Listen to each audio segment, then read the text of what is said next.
Welcome back to my channel. Today I would like to talk about some figures of the Power of the Force line from the 12-inch collection. Actually, the Power of the Force line was, for me, a long time more represented by these bulky 3¾ inch figurines. But then I found out that actually some of the updated versions of the vehicles was really good, and I recently found out that some of the 12-inch figures from the Power of the Force lines were actually also great, that they did that in the 1990s. Continue the 12-inch line, which in the 1970s, 80s was not really successful and stopped. I think I had only 3, 4 of these 12-inch figures. And this was, for me at that time, rather something that my elder brother played with, because he grew up with this, I think it's called Action Man series, and he played a lot with these 12-inch line. And then Star Wars came with a 3¾ inch line, and that was something I grew up with. So the 12-inch line was nothing too appealing for me anymore, and I think many of my generation thought it's just more like dolls. Yeah, but anyway, now that I look a bit back into the 12-inch line, or in the original Kenner line, and now the Hasbro Power of the Force line, I have to say these 12-inch figures, what they've done there actually is quite impressive and interesting, and I think I like many of the figures.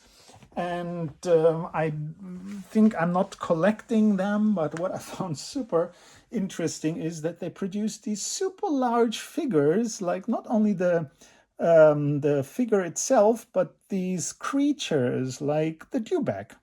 And here the Dewback is about 70, 80 centimeters, so it's really huge.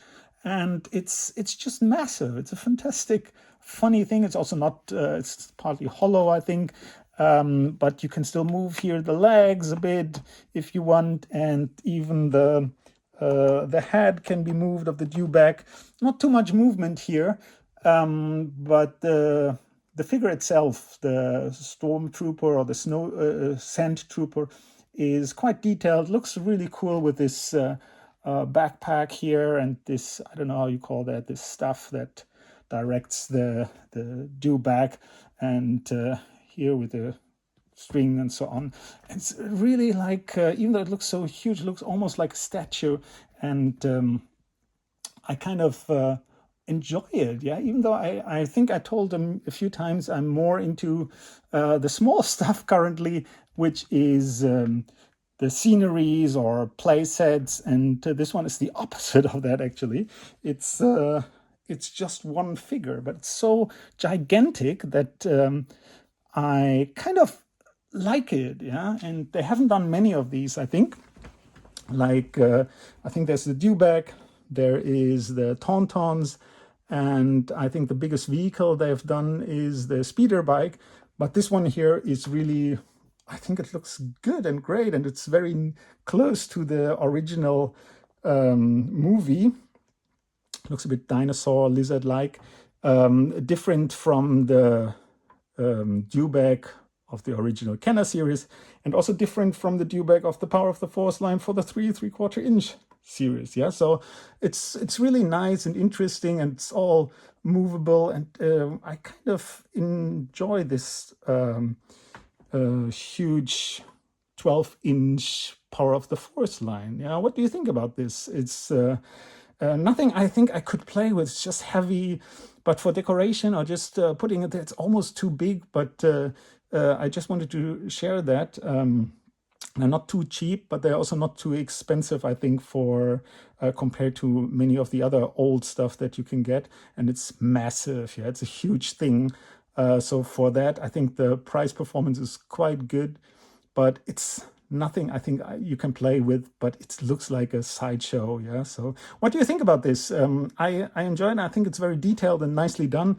But does any one of you have this, or did any of you play with this in the childhood?